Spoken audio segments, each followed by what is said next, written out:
So, today I want to talk about Father's Day and fathers, well, celebrating Father's Day, but talking about fathers. So who here has a father? Yes, it's quite common, isn't it? We all have fathers. Yes, everyone has a father, whether you know him or not, whether he's here or not. The reason you're here is because somewhere along the line you had a father. They are ubiquitous among the population, so to speak. So, fathers. Fathers are important. Fathers set the tone of the household. Fathers set the tone for the family and for the lives that are being built on that foundation. Now that's a big ask, isn't it? That's a big job, it's a big thing. And no, it's not the same as mothers. Mothers are different. Mothers do different things. They not only have a different role in the household, they have a different spirit, they have a different job, they have a different calling. Men and women are different. I don't know if you've noticed, but that is the case. Today's society is trying to make everything monochrome, just one thing. We just happen to be male and female, but we're all parents. No, that's not right. Yes, we may all be parents, but there are fathers and mothers. There are two subgroups in the grouping parent. And they're very distinct, they're very different, they're both very important. And I think our society has lost a clear vision of what a father is. And I think there are good reasons for that. The number of examples of good fathering has been reducing over the years. There are lots of sociological reasons for that. But it doesn't mean that all is lost.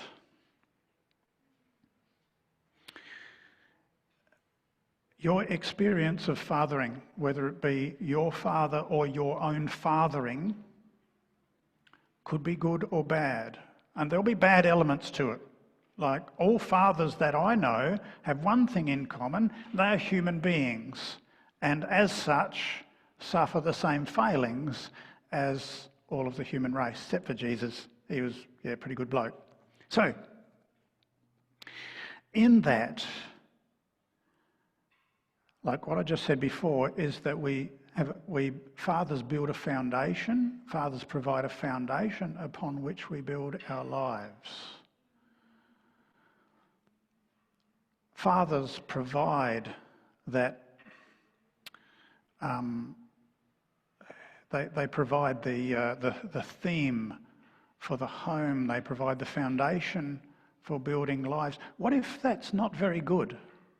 What if your father didn't provide a strong foundation, didn't provide a good foundation, provided a broken foundation? Does that mean that there is no hope? How's your own fathering? Maybe you feel like you're failing in some regards to your own children. And so we need to meet these concerns, and there is hope for us. Many years ago, I came across a document. It was put out by the DCW, Department of Community Welfare. It doesn't exist anymore, it's called something else. But after each census, various departments will take the information, the data that they receive from a census, and then they'll apply it to their own situation. They'll interpret it for the needs of their particular community or their particular role or task. And so I got hold of this document that was put out by the Department of Community Welfare. It was while I was in Adelaide, many years ago. It was before I was ordained, so that's yonks ago. Like that's last century. And I had a look at this document, and in there it had some statistics on single-parent families. And now I was working with a lot of single mums at that time, and so I was particularly interested in that area. And it talked about single-parent families. And it said that, this is no surprise to any of you, but it said that children growing up in single-parent families are more likely to not do well at school. Children growing up in single-parent families are unlikely to get as good a job at the end of their schooling as someone who grew up in a normal home or complete father-mother kind of situation. Kids growing up in single families look forward to a life of lower income, higher chance of going to jail, higher chance of addiction and drug abuse, and so on. The list went on. Pages and pages of all of the problems that single-parent families face. At the end of the report, there was this little short paragraph, 3 or 4 lines. And in that short addendum, it said that children of single-parent families who grow up in a church rather show the statistics of dual-parent families. I'll say that again. Children of single-parent families who are members of a church have this, these statistics don't apply. They rather follow the pattern of dual-parent families.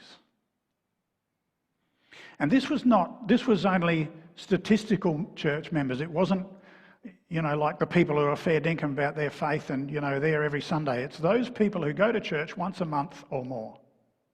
So it's those people who identify in the census as church members. Now, there are some sociological reasons for that, I believe. And one of the reasons is you have a community, and so, you have other male role models and other people in which to grow with, partially. But I believe there's a spiritual answer there too. I think it's statistical evidence of the fatherhood of God speaking into our lives. And so that makes me look completely again at the problems of fathering, of imperfect fathering, right? If we overlay the fatherhood of God over our fathering, then you have, foundation underpinning. You have foundation repair. You have new foundation opportunities. You have the opportunity for God to speak into your life and fill the gaps that your own father has left. Or if you're a father, fill the gaps and provide for the failings which you have brought to your own family. To me, that's a massive opportunity or a massive advantage, if you like, of faith, a massive blessing from the Father of creation given to his children. You ever think about it? If you find your difficulty, you struggle in life, and it goes back to your childhood, where your father has failed you, your father abandoned you, maybe your father abused you or did all sorts of horrible things to you or for you, and just didn't provide a very good foundation. Maybe just not only provided an imperfect foundation, but provided a broken foundation, actually broke your foundations of your life and left you floundering on your own. Worst case scenario, if you receive the worst foundation possible for your life, and you go on in your life, and so often that leads to terrible things happening in your life, even leading to addictions or crime, or heading down all sorts of wrong paths and finding yourself in very difficult circumstances. If that's you, there is hope for breakthrough, there is hope for renewal, there is hope for a fresh start, because God can bring his fathering into your life, create a brand new foundation, and build you a new life. And you can build a new life with him. Such is the fatherhood of God. That's our hope. And I believe that's the hope of every father.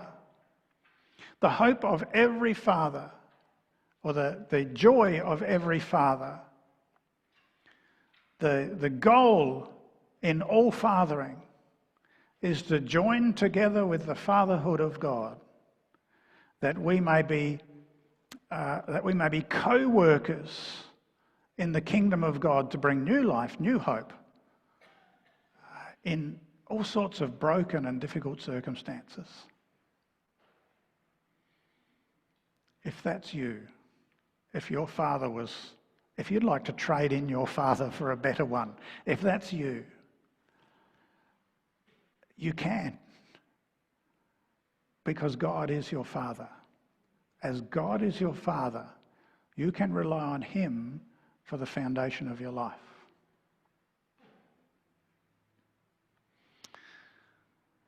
I don't know if you know Jonathan Roumie. Does that name ring a bell?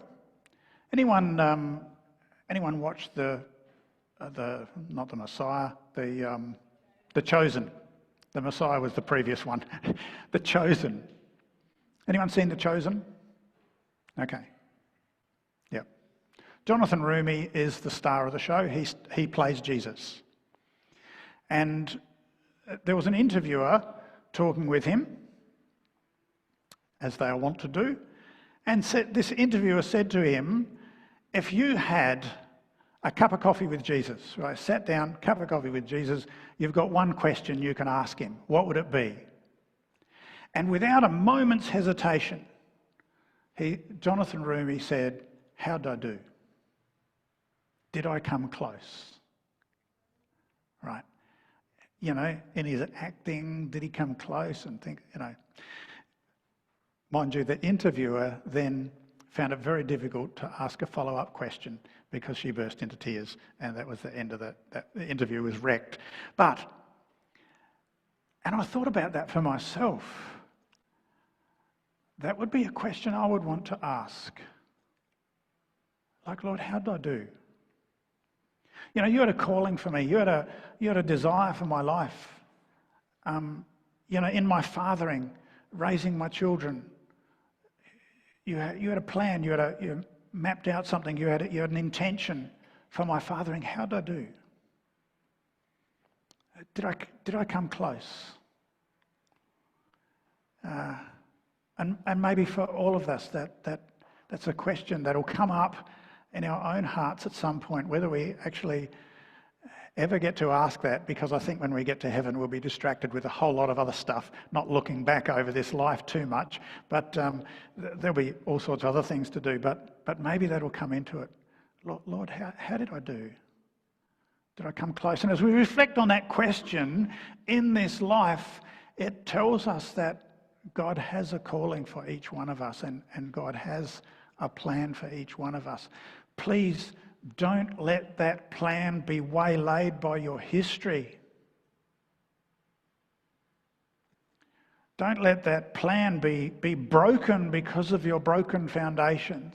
God can repair foundations. God can give you God can reinterpret your history to give you a new future. God can provide for you strong foundations.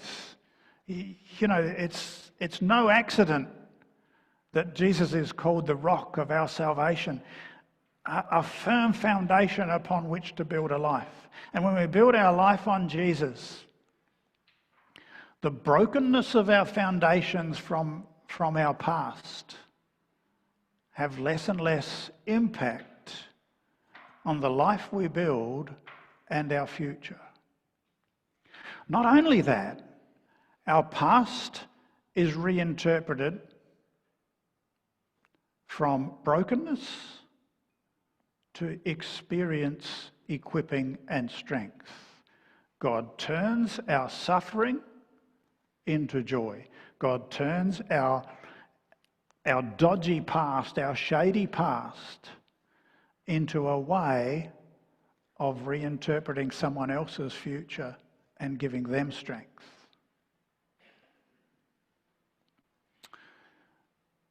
Fathers, Don't worry. God is with you. Trust in Him, and we can raise strong children. If you have been poorly fathered, don't worry. God is your Father, and Jesus is your foundation, your new foundation. Rest on Him. Build your life on Him, and you'll build a new future. For those of us who have had good fathers, thank God for them. They're a blessing. Good fathering is not just a blessing to your own family. Good fathering is a blessing to the community. And so as we seek and as we strive to improve our own fathering, what we're doing is building a whole new community.